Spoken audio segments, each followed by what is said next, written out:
Okay, we're gonna write another one of these blocks, 4 by 4. If you just draw a box and keep dividing it, then you'll get there. Okay, so we're going to start with 1 and we're going to end with 1. 1 is like home, okay? So we're starting at home and then we're going back to home and then we'll go on a journey in between. Sometimes there'll be certain patterns that will kind of loop and sometimes we'll just make up new stuff. So we're going to go 1, 4, 1, 5, 4, 4, 5, 5. Now keep in mind, if this is going to be, if I'm going to draw a graph, let's say that on the y-axis are the numbers 1, 2, 3, 4, and 5.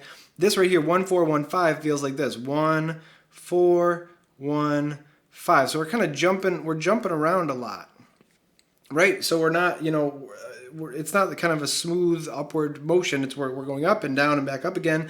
But this 4, 4, 5, 5.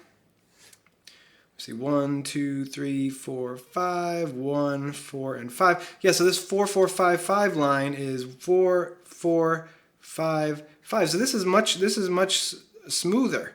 You're not jumping all around. You're just gently moving. So let's see what that sounds like. 1, 2. We're gonna play each box 4 times. 2, 3, 4.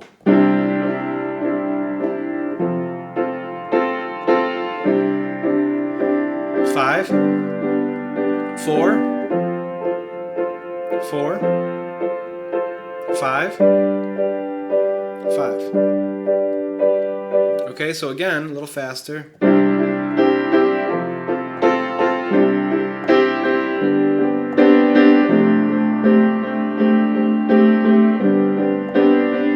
That's pretty, yeah.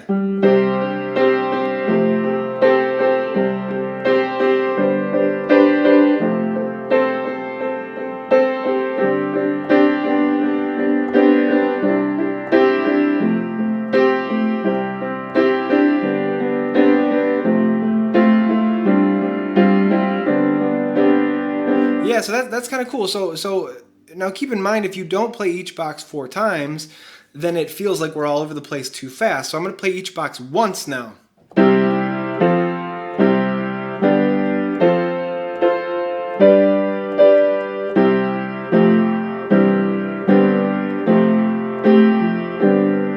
So it works a little bit because I'm going slower. Let me see if I go fast what it sounds like.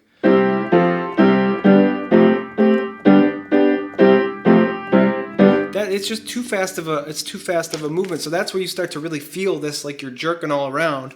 Whereas if you play 4, 4, 5, 5 fast, it doesn't have that same feeling. It feels more gentle.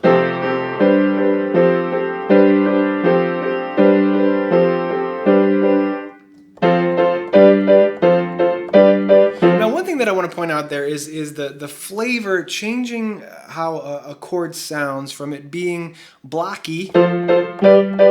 When you first learn piano, that's pretty much what you're doing.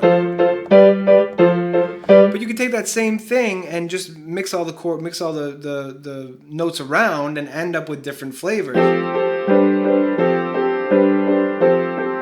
So let's talk about that. So here, what I'm doing is I've got the F in the bottom, so we have that foundation, right? So I have a clear indicator of what the bass is. It's a 4, and then we're playing the C, which is like a 4. It's like the triad here, but again, we're not putting the 3rd in there because 3rds in the bottom sound they sound crunchy. They're not.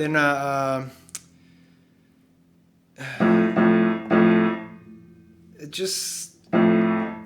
just has this to it. I don't know what it is, but having the bass more spread out like that, if you're doing an octave of that bass note, you're playing a 4 in the bass note, an F in the bass note, and then we're putting the 5th in as well. The 5th of the 4th chord. Sorry, let me clear that up. We're playing a 4 chord. The 4 chord means we're in the key of C, and we're playing the 4th note. That's the 4 chord, right? So the 1 chord is C, right? And then we move up to 4. Put your thumb on 4, and now there we go. But when we're on the 4, now in relation to the 4, I can play the 3rd and the 5th.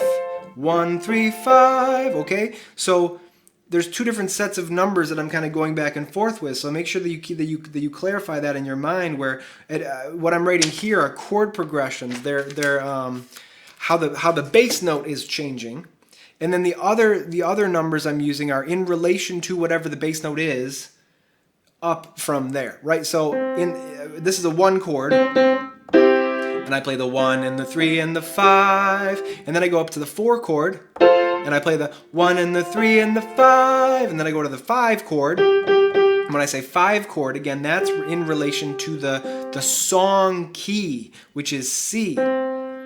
And so I'm playing the 5th there. I'm playing the 5 chord. And then when I'm on the 5 chord, I'm playing the 1st and the 3rd and the 5th of the 5 chord. So sometimes when I use numbers, it's in relation to the whole entire song key, in which case it's C. So then everything is in relation to C, right? So this is the 4 chord and this is the 5 chord because this is the 1 chord. But then once I'm on a different chord, then I can say 1, 3, 5 because I'm talking about that bass note that I'm currently on, and the 3 and the 5 there. Okay? So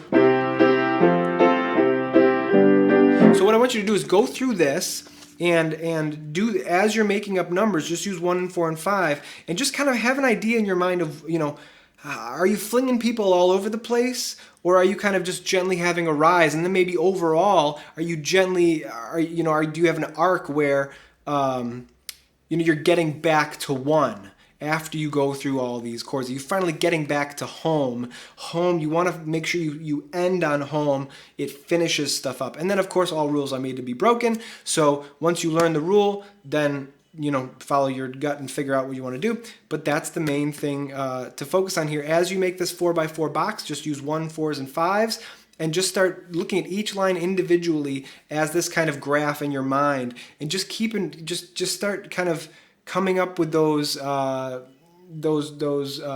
maps and those flavors, so that you can kind of get an idea of how things will feel, potentially even before you play them. You might be able to get an idea for how they're going to sound. See you tomorrow.